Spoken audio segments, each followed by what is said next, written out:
Today on Public Research. So there's a lot of, I think, ambiguity about what abundance is, what abundance actually looks like as a governing principle, what it looks like in action.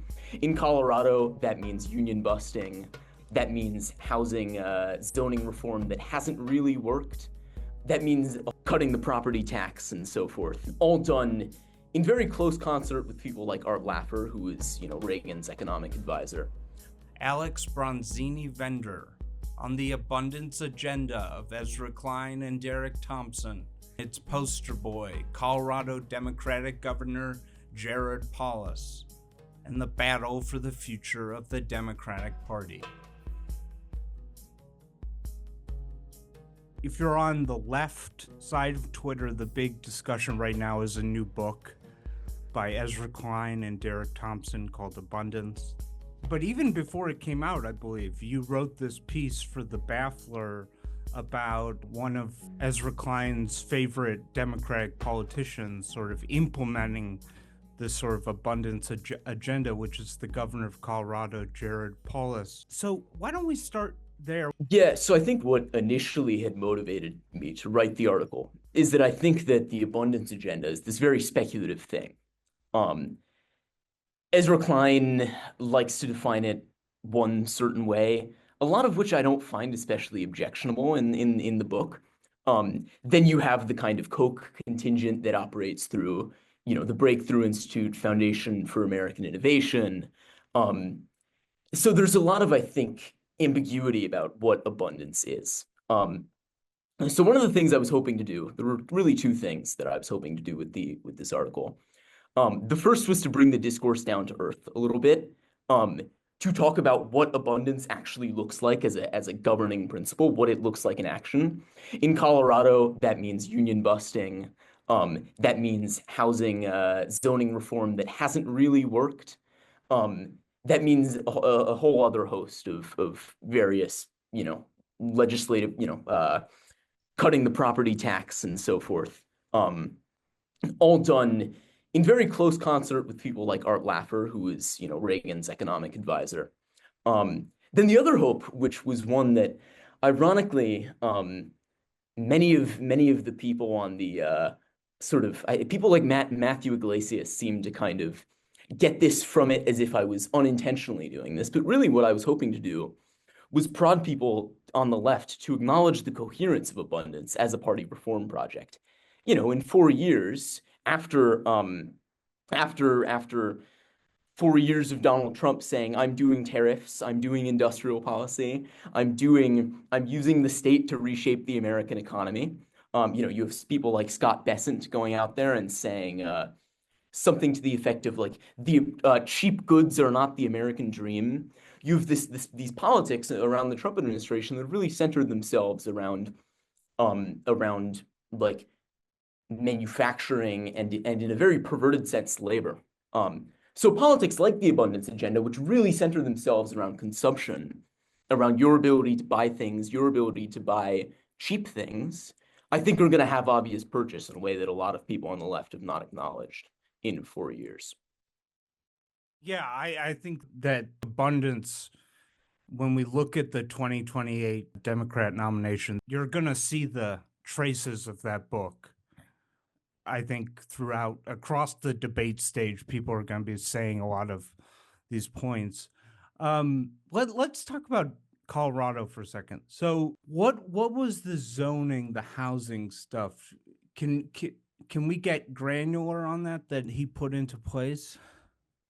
Yeah, my understanding is that they upzoned much of Denver, Okay. Meaning that you Right. you've relaxed many of the regulations around how many floors you can build. You allow people, you remove regulations around, say, every building needs a certain amount of parking lots. I think these are very desirable reforms. In many cases, and I don't think that the economic literature is very clear on this.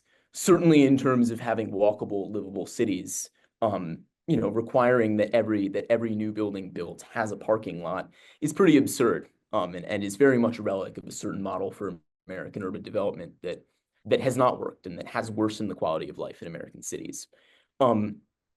But I think that's something that's worth pointing out for many of the YIMBY types who are also themselves abundists, is that the relationship between upzoning and lowering housing costs is a lot more tenuous than the very kind of direct thing that these people like to talk about. Um, Denver did this very ambitious upzoning with very few obvious effects upon rent. Um, in 2025, I believe that rent has gone down slightly, though that corresponds more with national trends than it does with anything particular happening in Denver. Um, then, well, I mean, the U.S. in throughout the entire country, my understanding is that real estate is kind of softening. Um, then you have other cities like Portland, which I don't want to sound like Ron DeSantis over here, but Portland has this horrible homelessness situation that's very visible just walking around downtown Portland. Um, Portland did a very ambitious upzoning with almost no effects upon homelessness and upon housing affordability. I heard that the Portland thing though, it has a caveat. They upzoned, but then they kept all these requirements like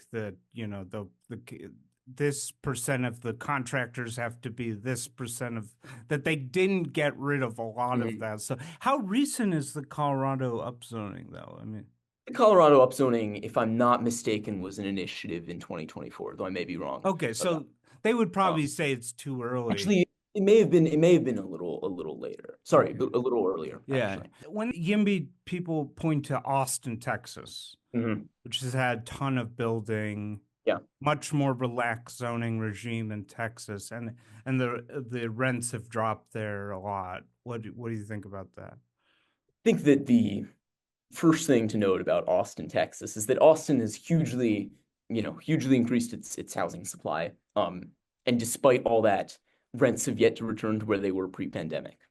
Um, so first, you would looking at the amount of new housing that's been built in Austin. Um, I think that it's reasonable to expect a lot larger effect than what we've really seen. Then Austin also in many ways tracks a national trend, which is to say that rent across the United States has declined since the pandemic. Um, Not as much as it has in Austin. Austin seems to be undergoing um, a unique trend, but I think that people tend to make this out to be a lot more exceptional than it really is. Then one last point about Austin is also that much of the new development is suburban. Much of the new development is not the highly dense, housing that both the Yimbys and I would like to live in.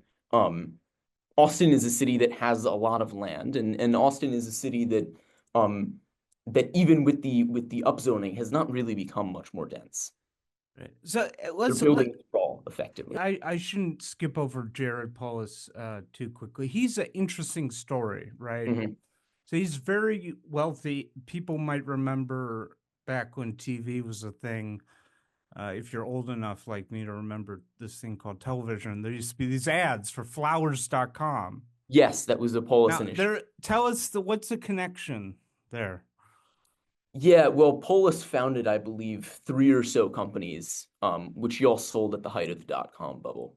Um, the first was an internet service provider that he founded out of his Princeton dorm room, um, which in the day was this genuinely novel thing, which he operated out of a server he had. Um, then he took his parents' greeting card company online, which became a pretty wildly successful initiative, I think. And then he also founded this flower shipping service, all of which and the numbers are a little fuzzy on this, um, but which he seems to have sold these companies for um, around $800 million. With the greeting card company, the his parents kept much of it, so his net worth stands at somewhere around 300 to 400 million, is my understanding. Which, when he was in Congress, made him when he left Congress as its third wealthiest member for much of his term. For much of his time in Congress, he was its first, I believe, Congress's first, yep, wealthiest member. So So he's an interesting guy. So He's gay, he's married. He Mhm. was the only Democratic member of the Liberty Caucus, Right. libertarian grouping founded by Ron Paul. He's into Bitcoin. He's Very. oddly praised, which is sort of strange for like a pro tech guy. He's praised RFK Jr., Mhm. who's currently shutting down critical research into COVID and long Right. COVID. Uh, can you paint a little more? What are his beliefs a little more? Yeah. Yeah. Well, on the RFK Jr. stuff, I think that Paulus really caught national attention during the Omicron wave of the pandemic. Um, when Paulus refused to implement a mask mandate, refused to require vaccination to access a lot of public services, and made a very public stand of this, drawing upon many of his kind of libertarian philosophical bona fides. He said in one interview, actually, some of the like COVID, shall we say, COVID dead enders got kind of angry at me for not hammering harder on this point. Uh, but he made a point of saying we don't require you to wear jackets to protect yourself from the cold, even though going out in the cold has all these health risks. So why do we require that you wear masks? To go to school and so forth.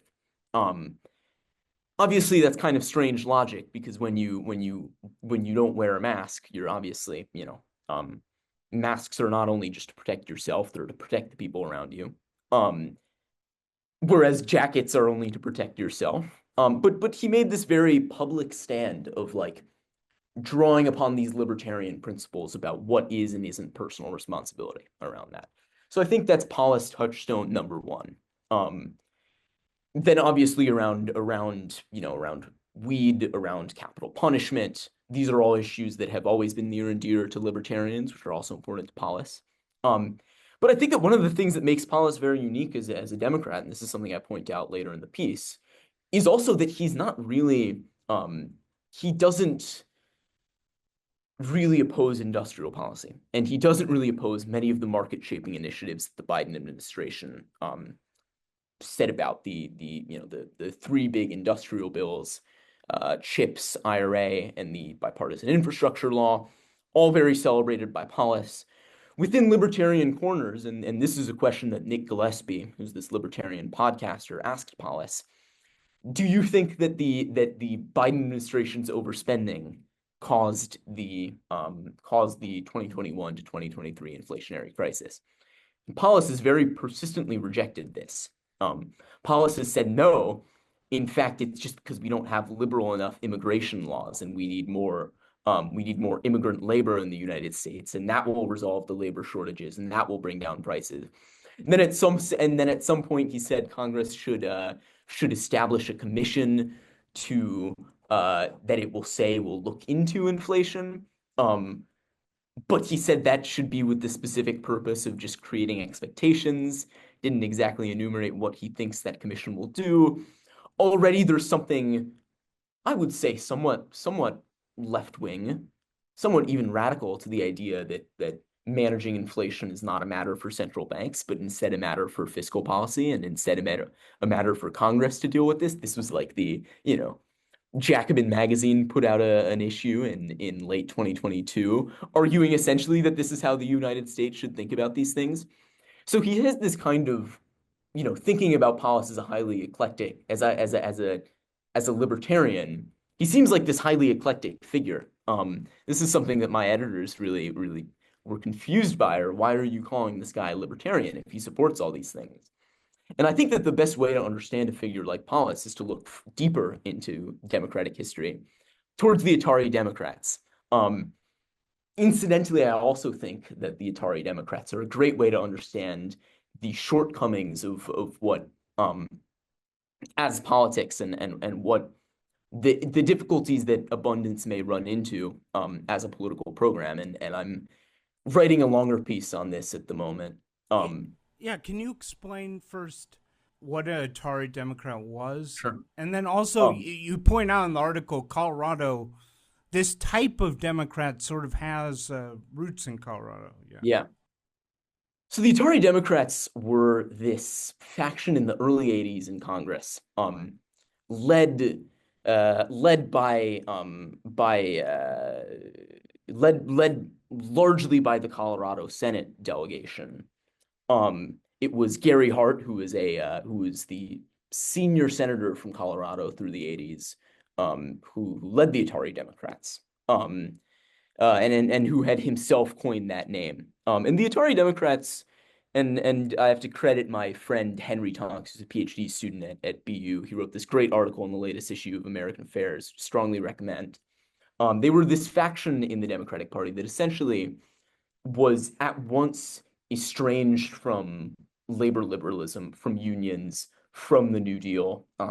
Gary Hart campaigned around Colorado with a stump speech titled "The End of the New Deal" that began, he'd go out to the crowds and he would say, "I want to talk to you about the end of the New Deal." Um, and all of these figures were kind of estranged from the New Deal after the events of 1968, considered New Deal style labor politics to be outdated, especially in the face of the inflationary crisis of the 70s. But, and I think the really important point here is that many of them embraced the label neoliberal, but they were not anti-government per se. One of the big flagship proposals of the Atari Democrats, who kind of organized under the Democratic Leadership Council in the mid 80s, was they put out this report calling for essentially an American equivalent to the Japanese Ministry of International Trade and Industry. They wanted huge industrial policy. They wanted huge spending on broadband, on telecommunications.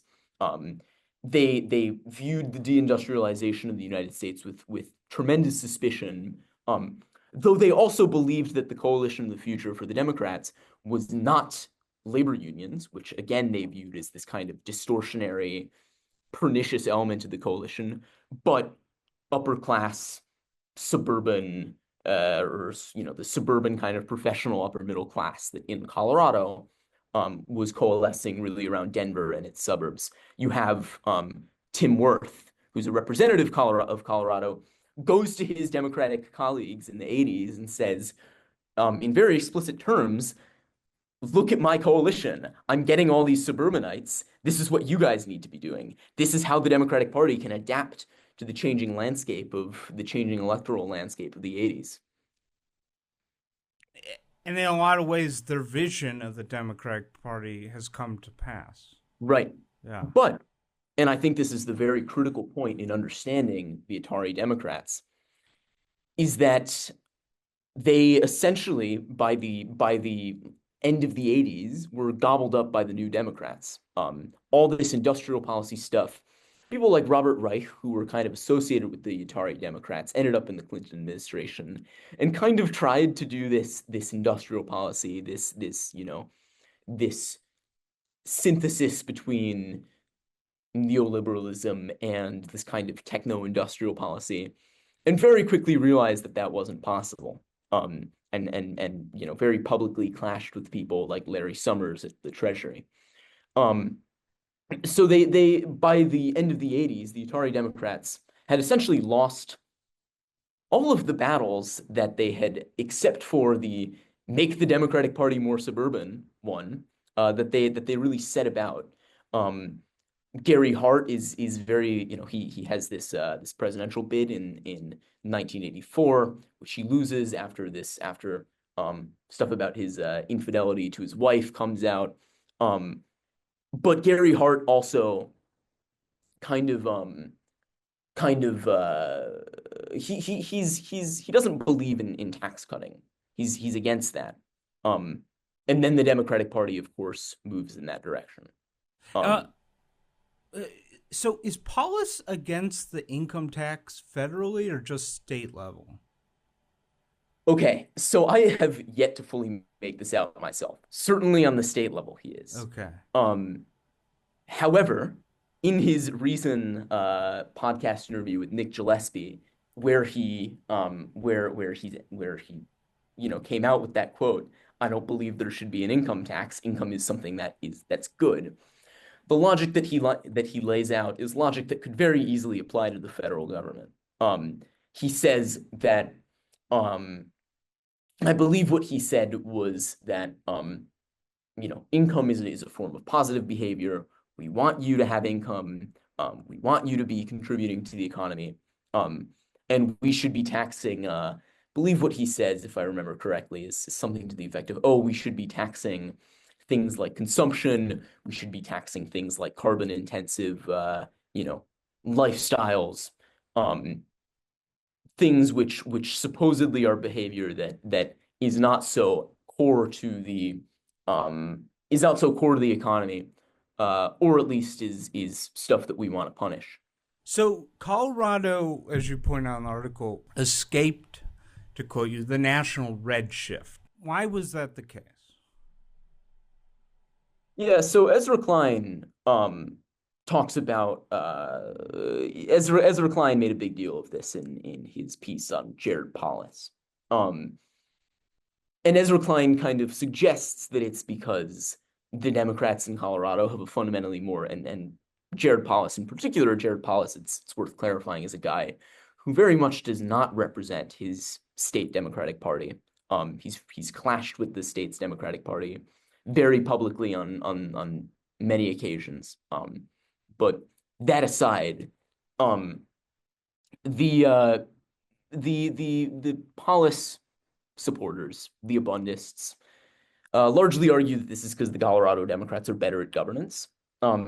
If you this may be kind of off topic, but if you look at what Ezra Klein and Derek Thompson have been saying on their press tour for their new book, Abundance, they argue that abundance is an effective guideline to is an effective paradigm, and the Democratic Party needs to be doing abundance because they think that particularly blue state and blue city governance is so disastrous that people are leaving. Blue states are projected to lose electoral votes.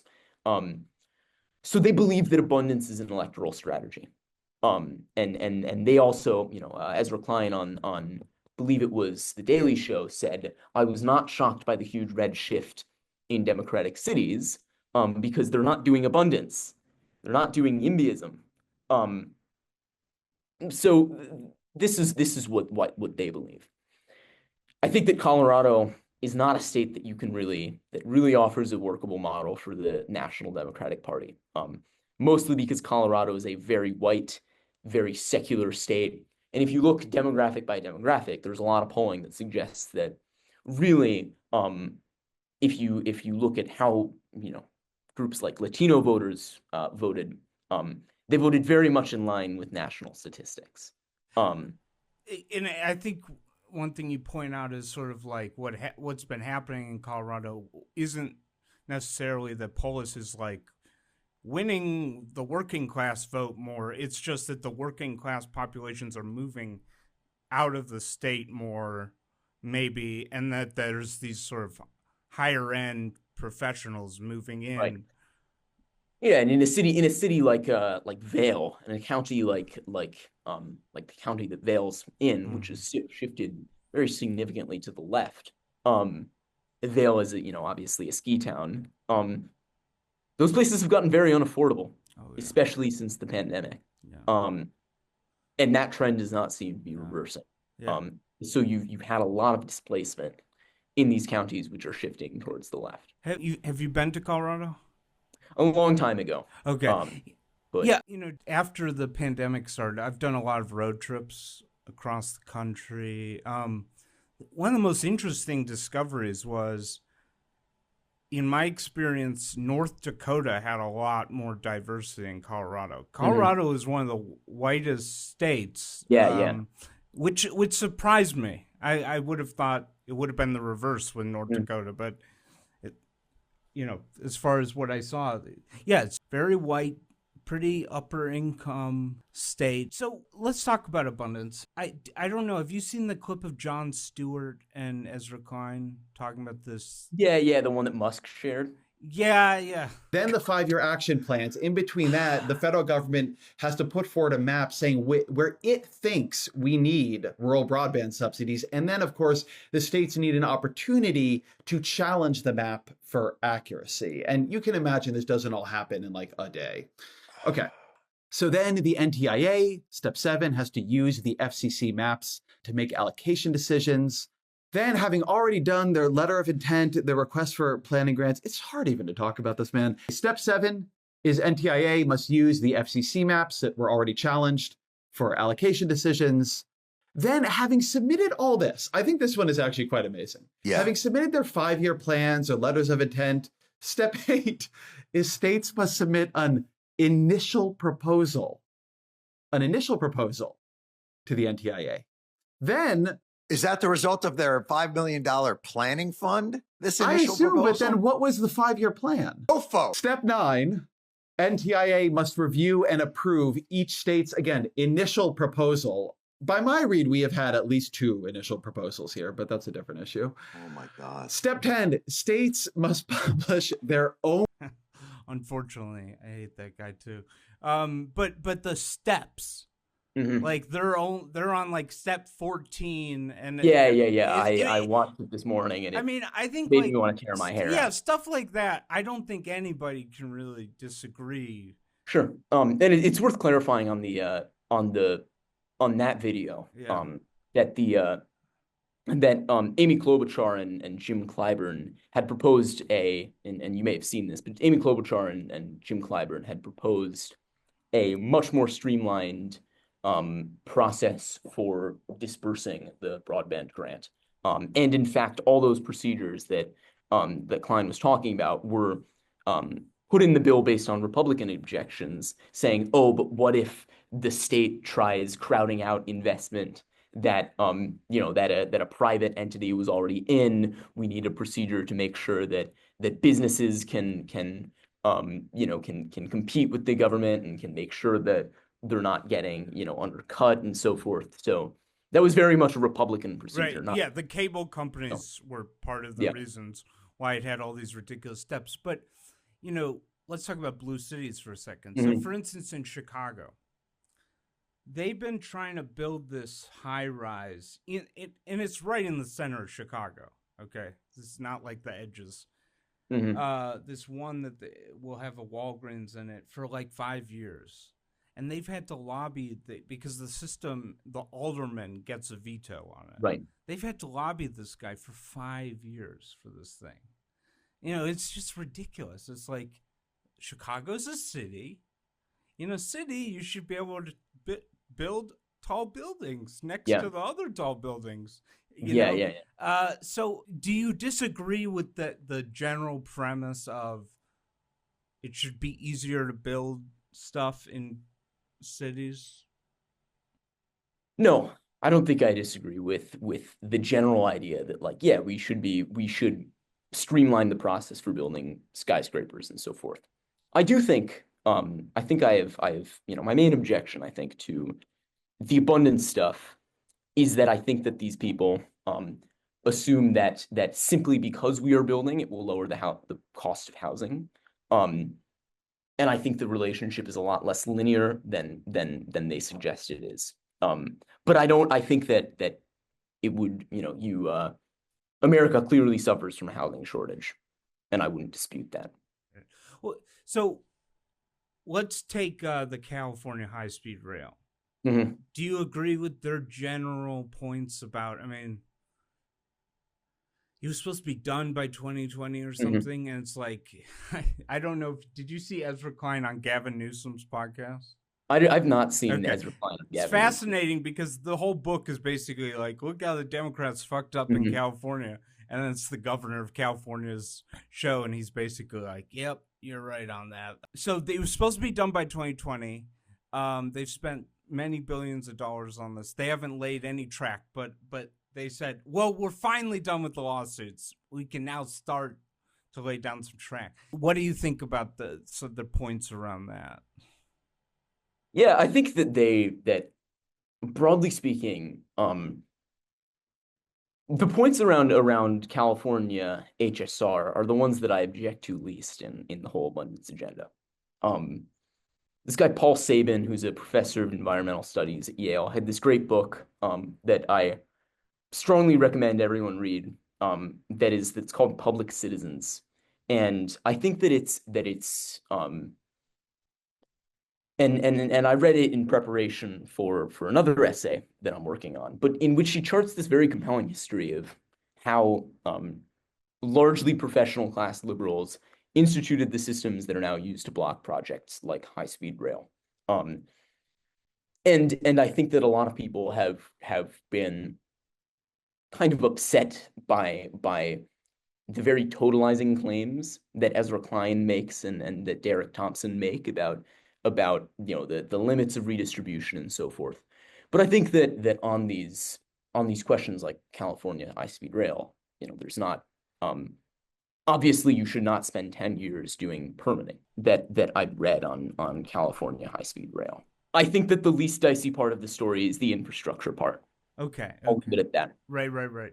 So, yeah, one of the points you make in your article is this is a quote from you. The abundance agenda's fundamental sleight of hand is that by unleashing the private sector from burdensome consumer protection, labor standards, and zoning regulations, American consumers might recover their lost purchasing power and living standards without the state directly tampering with workplace standards or wage levels. So you don't think if we had some national reform to make, building housing much, much easier nationally, you don't think that would be something that could help?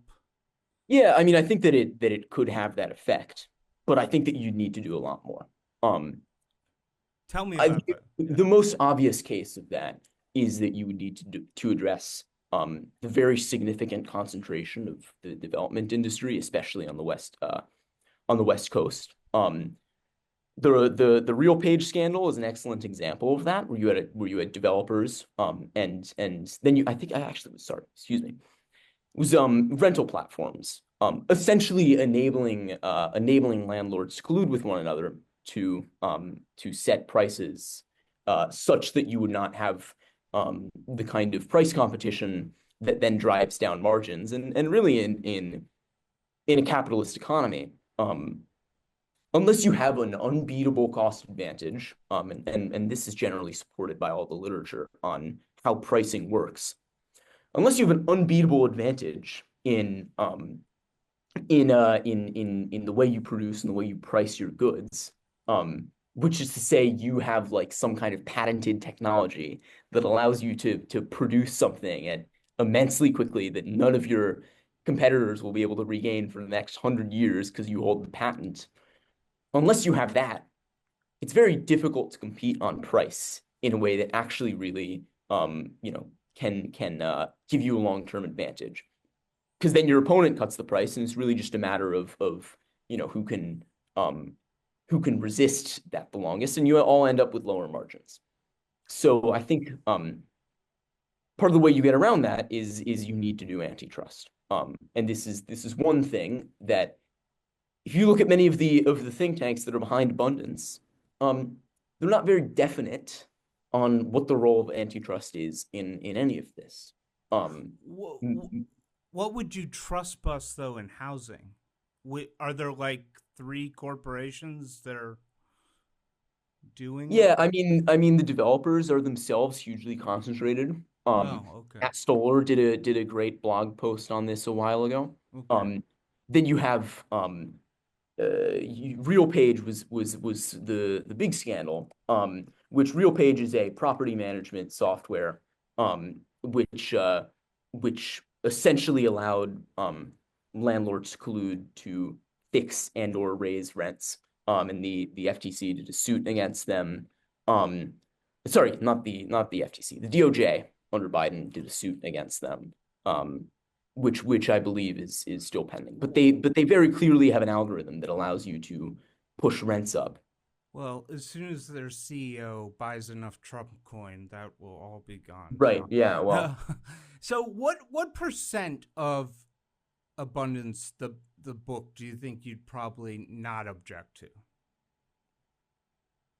You have to think about that. I think that most of my objections to abundance are not so much like I disagree with the letter of what you've written, but I think you're leaving out a big part of the picture. And if we're speaking more broadly of the book, I think the most objectionable part is the section on innovation systems, in which they say the United States needs to be doing. They talk about Project Warp Speed. They say the United States is failing to do initiatives like Warp Speed when we should really be doing, a Warp Speed for low carbon cement, a Warp Speed for green energy, and so forth. These kind of huge state-led pushes for futuristic Jetsons-esque technology.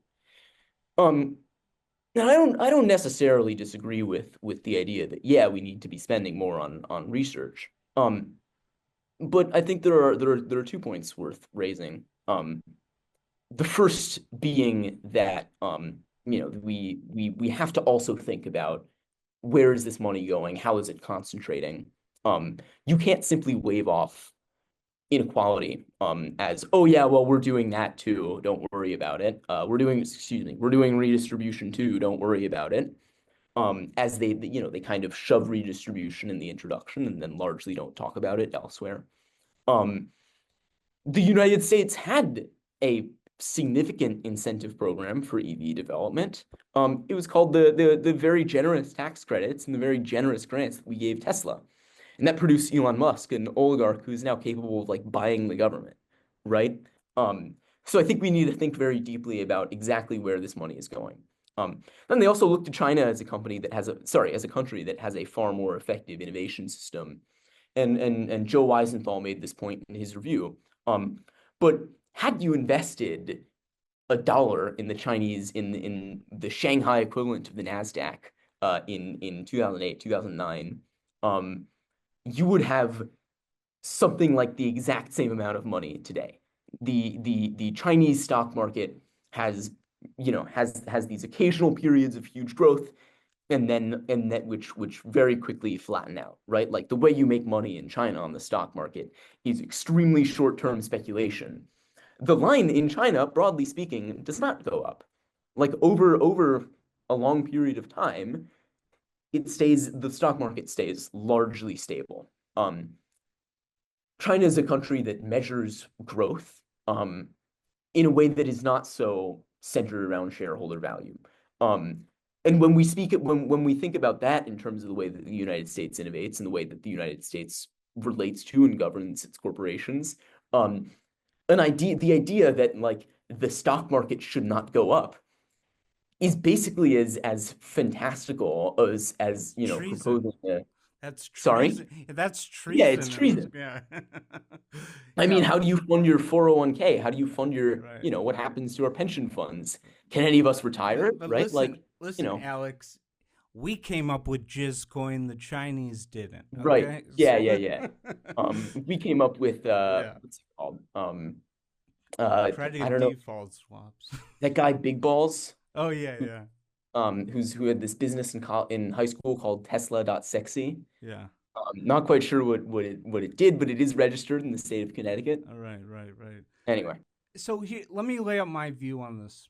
I think a Mhm. lot of the points that Ezra Klein makes, especially there is this tendency when they're making these bills where all these interest groups come and they basically like give them stuff by putting in well-intentioned, but these really like burdensome hoops that people Mhm. have to. So it's like apparently for the chip factories, every bidder, Childcare.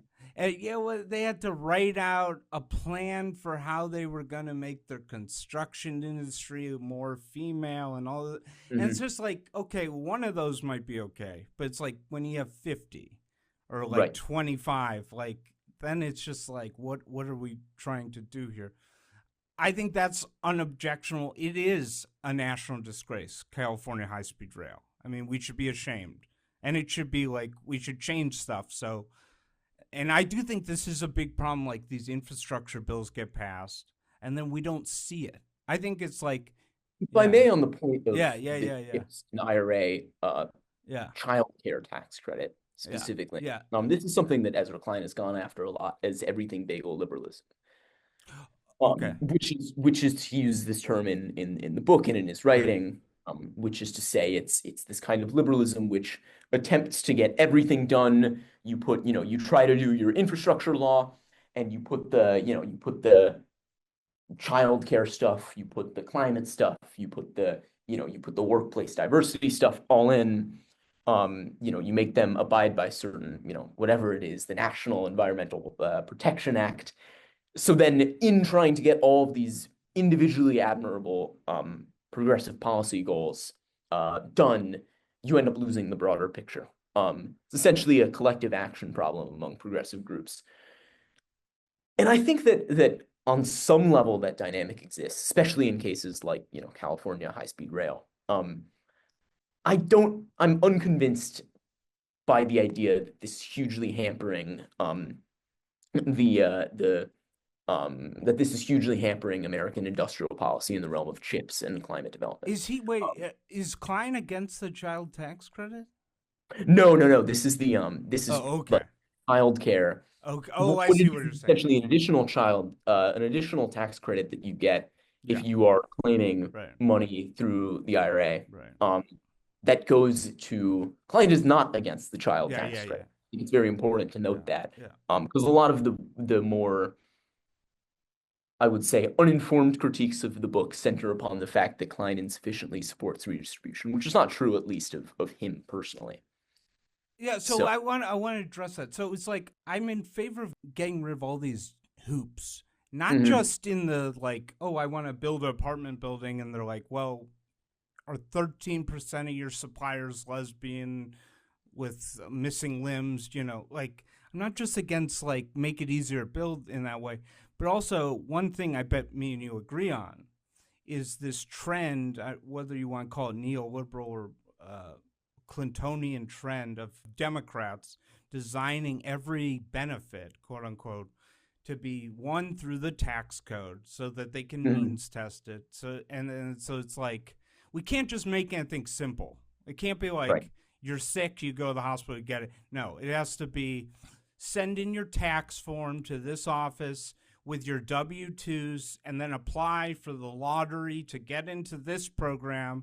And then when you're in it, then if your income is 40% of the poverty rate, and then you get into the exchange. And it's just like I did a piece on this earlier this year, in which and this is not an especially original point, but if you look at the legislative history of specifically the child the earned income tax credit was conceived specifically as an anti-welfare thing, specifically to make it harder to access welfare.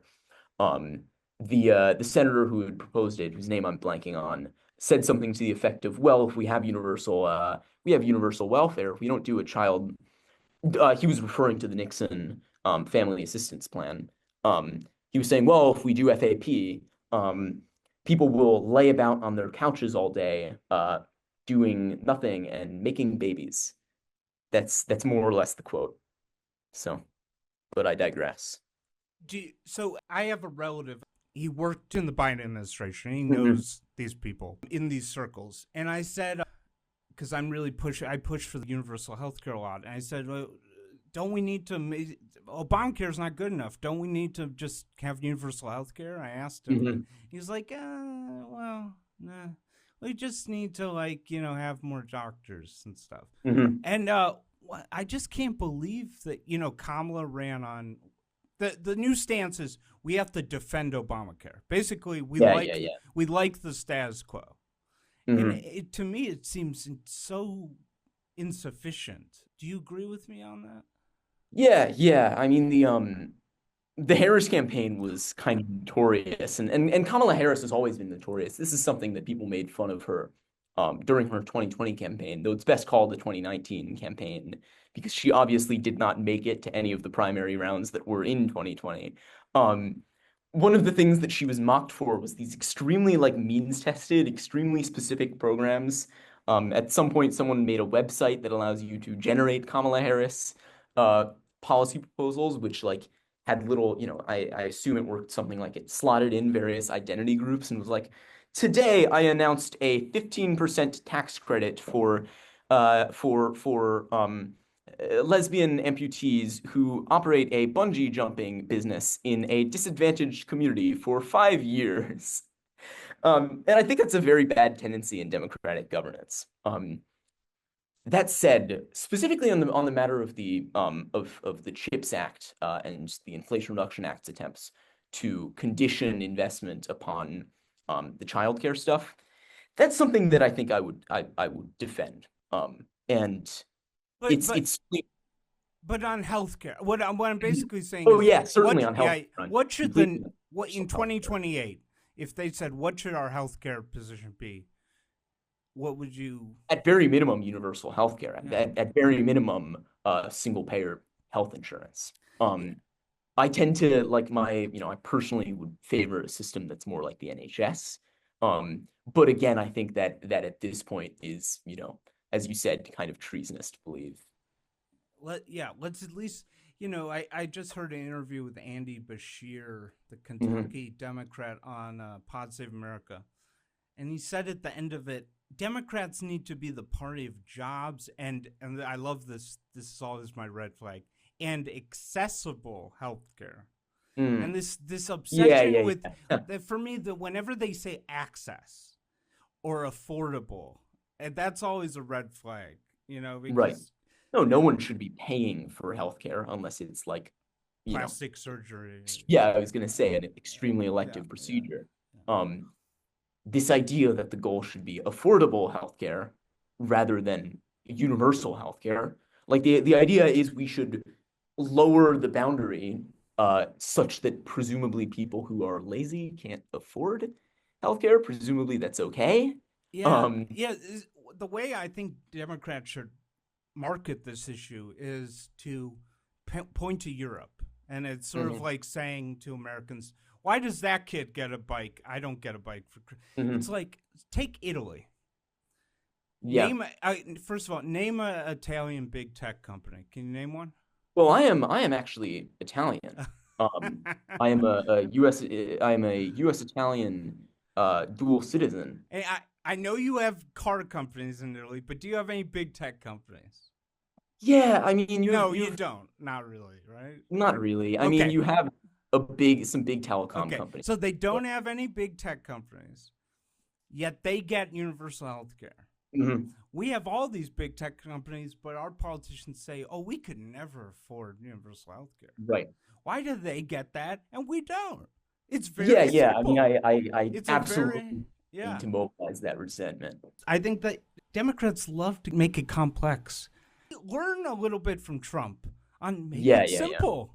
Like when people get shot. Did you see this? People got shot at that Club Q nightclub in Colorado. And then the people who got shot had to make GoFundMe pages. Right. For their health care. It's like, this is despicable. Right. And we're the richest country, and these people should not be going into debt for being shot. Let's talk about Kamala. And I love that you pointed out, she ran on the worst cliche I've ever heard, the opportunity economy. The opportunity. I remember saying during the campaign, sounds like something an Uber lobbyist came up with. What would you do day one? Day one, it's going to be about, one, implementing my plan for what I call an opportunity economy. I've already laid out a number of proposals.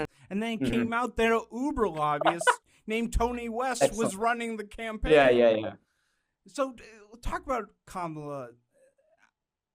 I go crazy because I hear every Democratic elite. I saw Simon Rosenberg saying, oh, yeah, she did an incredible job. I still think Kamala Harris ran an incredible campaign. She was given a very tough assignment. You just hear that. She did a great job. It's a tough situation. Did she do a great job? Well, I think that the campaign's basic mistake, and essentially all the data around polling that's been done since, everyone from David Shore to my friends at the Center for Working Class Politics, which is this research firm funded by the Jackman Foundation, have confirmed that the campaign had this excessive focus upon institutions, around preserving democracy, which, as important as these things are to people like us who watch the Ezra Klein show, people really care not about the institutions, but about the things, about issues that are far nearer and dearer to their lives. If you poll people on cost of living, I mean, David Shore found that the most effective Kamala Harris ad was one in which she talked about how she would take on corporate landlords. Whereas the Harris campaign, especially in September and October, really centered a message that was centered upon preservation of democracy, upon institutions. She made her closing pitch at the Ellipse in DC, in which she charged Trump with being a fascist. The Ellipse, of course, being where Trump began the January 6th rally that then, they left the Ellipse and then, 30 minutes later or whatever, we're storming the Capitol. And however correct that rhetoric may be, it's just doesn't land. Do you think that Democrats are going to learn this lesson of you have to offer to give people stuff? If you're not the party that says we're going to give you health care for free, then we have no use for you. We don't care about speeches, And I think that for all my disagreements with Ezra Klein, Ezra Klein and Derek Thompson have kind of marketed their book, at least as an attempt to get the Democratic Party past thinking about elections as like, oh, we're saving democracy, as like, and they at least say, oh, we're trying to push the party towards thinking about what are we doing for people's lives. I don't think that the abundance agenda will do all that much for people's lives. But I think you have to give credit where credit's due. Ezra Klein was also someone who, since the, very, very quickly after the debate, went on a limb and said, I think Biden needs to drop out. But even before the debate, before the debate, had said, I think Biden needs to drop out. Right. And had clearly risked a lot in doing so. So, I don't hate Ezra Klein. I would like him to invite me on his show. No, I agree with you. It's just not the agenda is not enough. Right. And do you agree with me with this robotics, this AI, this stuff coming on? This feels like now is the time we have to be making the case for it. Should be like, what they talk about cutting entitlements? The Democrats should come out and say, not only will we never even discuss cutting, well, the only thing we're going to discuss is how we're going to be expanding all of this. Right, yeah. Because, like, if you're an Uber driver, you shouldn't live in fear. Like, how am I going to feed my kids when the Waymos come? Right. One critique I wonder if you agree with on the left is I just don't see enough activism. I don't see, where is the universal healthcare movement? Yeah, universal healthcare has kind of dropped off the American, has really dropped out of the American political lexicon, has really become a non-issue. Even as healthcare is occupies a growing and growing portion of people's incomes, universal healthcare is gone. Even Bernie Sanders at the Stop Oligarchy rallies, at the Fighting Oligarchy rallies, at the end of the day, the many of the points that he's making are quite milquetoast. They are, and he's mobilizing huge amounts of people around essentially the message that we should not cut Medicare. But there's the idea of a huge welfare state expansion, certainly not on the table for the Democratic Party at this moment. Who do you like in 2028? Who do you not like? Here's who I think's going to run. Yeah. Gavin Newsom, Ro Khanna, Tim Walz, Andy Bashir. I'm probably missing some. Maybe Murphy. Who would you like? So maybe this is kind of a non-answer, but the thing that gives me some comfort about the Democratic Party's current situation is that the position that we're in right now very closely mirrors the position that the Republicans were in 2013. In that, if you had looked to what the Republican elite were saying about why we lost to Obama a second time, in an election that should have been winnable, given the, the largely stagnant, underwhelming recovery to the Great Recession, the relative weakness of the Obama campaign in its first months. The postmortem among the Republican elite was Mitt Romney was too nativist. We need to be softer on immigrants.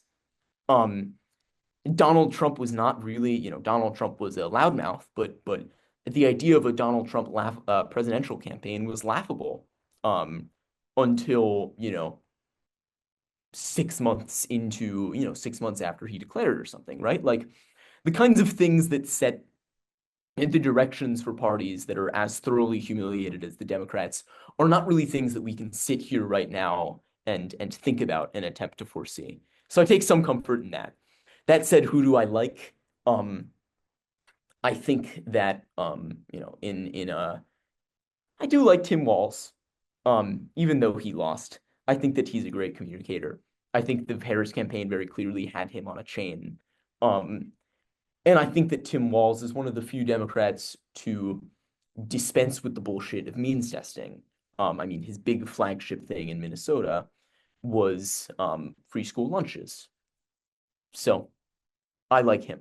I'll say that. I have to show you something, because I also agree with you on Tim Walz, but I have to show you this.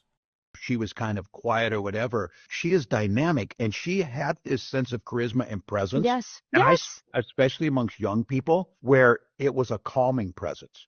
And I said this, Molly, that I just wish they would have told the story more. I watched it in real time. We were down in like Savannah, Georgia, outside of Savannah, Georgia, in a rural school. And the school was meeting us there, and we went in, and they had the band playing, and the cheerleaders were there, and the football players were there. And we were doing one of these little things where it's the meet and greet type of thing. And the vice president just casually mentions she was a band kid. And I'm like, Yeah. oh my God. Right. Like the humanizing part of that, and especially as a Yeah. teacher and as a parent of kids who were around, played the piano or whatever, it was a big deal. And I don't think America knew that. And then And I'm like, oh my God. I watched that. And I was like, I couldn't be hearing that right. Did Yeah, he just it's say, very cringe. he just says, she said I was a band kid. And I'm like, oh my God. Right. But Yeah, for but every quote that you have of Tim Walz saying something like this, you have him saying, the Harris campaign unleashed a zillion consultants upon me who made me, run every single word that I said by them. No, but I agree with you. But- He has like, and on healthcare, he said we just need to be doing universal healthcare. Yeah, so I see good stuff there. I'm really excited to see what happens with the primary. I think it's going to be very important. I think the abundance stuff, that will be a big thing that a lot of them will say, Pete, if he runs, that'll be a big part of it. Yeah. I think Israel, Palestine issues will be another thing. Do you have any predictions about what do you think it's going to be like? Yeah, I think, I think a real tendency that people have to start thinking about is that it's not a populist moment at all. I would really like to be proven wrong on this. But after 4 years of the disruption from Trump, I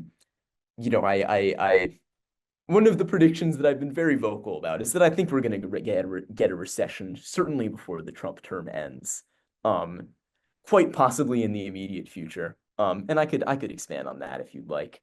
But I think that it's quite possible that people turn against many of the things that have defined, maybe not universal healthcare, but like the idea that unions should be a big part of the coalition, given the UAW's backing of the Trump auto tariffs.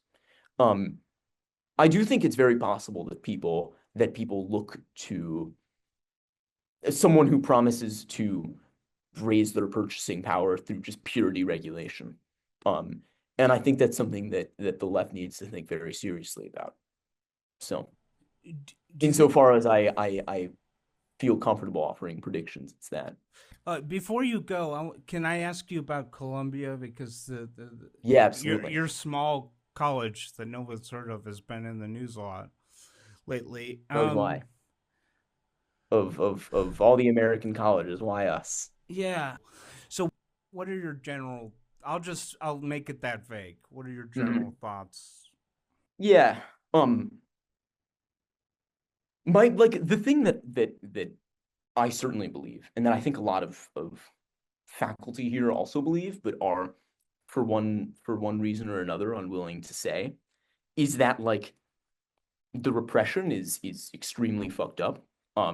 And there was a great piece in the Columbia Daily Spectator about the levels of stalking of students, the level of surveillance, the files that they build on people where they surveil you on all the new security cameras that they put up since last semester.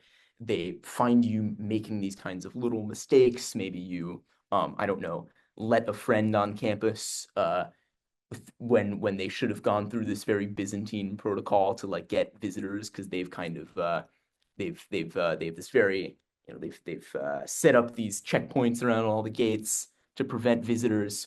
And then they build these huge files on people, and then they kind of deploy them against people when they've committed something that otherwise wouldn't be a violation. I don't know, you go to a protest that they don't like or something, and then they bring out this huge file of every mistake you've made in college. And of course we all make, right? Like you goof around in college. That said, I think that much of what's been said is not protected speech.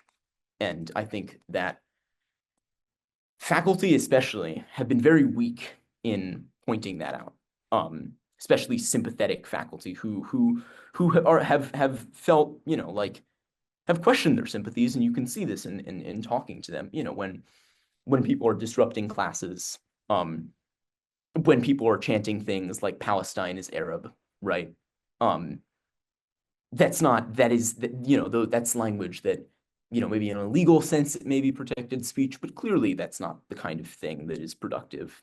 And I think that you've seen professors here really abdicate their responsibility to talk to students, to get them to think through what it is they're saying. Because I know and I know many of the people who attend these sorts of protests, and I think that many of them truly, earnestly do not understand the kinds of things that they are saying. Yeah, I think that I've always said anyone calling for a ceasefire, saying there's too much suffering, totally beyond reasonable. Who totally reasonable. The thing with the Israeli history class where the people were masked and they came in and they're handing out a poster with a jacket. With the boot stomping on a Star of David. Yeah, and it's like, come on. Right. I know it says Zionism, but come on. And the one thing that I'd add is I'm kind of hesitant to say these kinds of things because I certainly don't want to end up emboldening the Trump administration and the American rights assault on American higher education. Whatever the problems are at Columbia, certainly the best way to solve them is not to have the federal government dictating, who can and cannot teach at Columbia, as they have with the academic receivership of the Middle Eastern Studies Department. Right. Last thing, I've seen a very disturbing trend. I've had some left-wing accounts tell me that the Nazi term Zog, Zionist occupied government, is literally just created by the Nazis in the 90s. Yeah, I think that's I've had them say, I've had them say, no, that's not anti-Semitic. And I'm like, what? Are you kidding me? And there's moves I see with some DSA branches, like we should ban Zionists. I think Bernie is a Zionist, so he would be banned. Do you have any? I know you're Gen Z. There's a lot of polling that suggests that Gen Z is much more anti-Semitic than boomers. Do you have any thoughts on that? There was one big poll, and I'd read some very compelling writing that questioned the methodology of it. I think it was a David Shore poll, but I'm not, I'm not like a data scientist. So, but I think there's more to that than meets the eye. I would say that there has been, that there has been clearly American society has gotten a lot, clearly I think that we've seen a lot more anti-Semitism in the public discourse this year versus, since October 7th. That said, I think it's important to note first that, when you have a state that calls itself a Jewish state going out and committing these horrible crimes, regardless of I'm not shocked that people then think, oh, well, this is the Jews doing these things, right?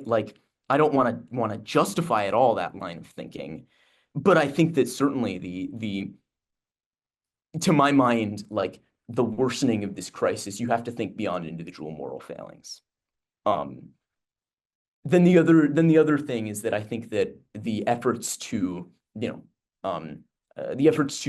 just wholesale equate anti-Zionism with anti-Semitism then end up not elevating Zionism to the gravity of anti-Semitism, but instead making many people think, oh, well, anti-Semitism can't be that serious of a charge. I'm classifying in this at the gravity of anti-Zionism in my mind. Yeah, I've been saying for a while there needs to be way less focus on campuses. Mm-hmm. I mean, I entirely agree with that. It's sort of crazy to me. Joe Rogan just hosted 2 Nazis, just straight up Nazis. Oh yeah. Yeah. Theo Von was hosting Candace Owens. Oh yeah. And and that's hardly even reported. To say nothing of Elon Musk's gestures, but also, but it's not even reported on. I mean, we can debate endlessly about Elon Musk's gestures, but the fact is that the guy also retweeted something that said, Jews are facilitating mass migration to the, so I can't feel badly for them when they talk about anti-Semitism anymore. Tucker on his show said maybe it would have been better if Hitler had won. Yeah. Not even reported. So there's just way too much focus on that stuff.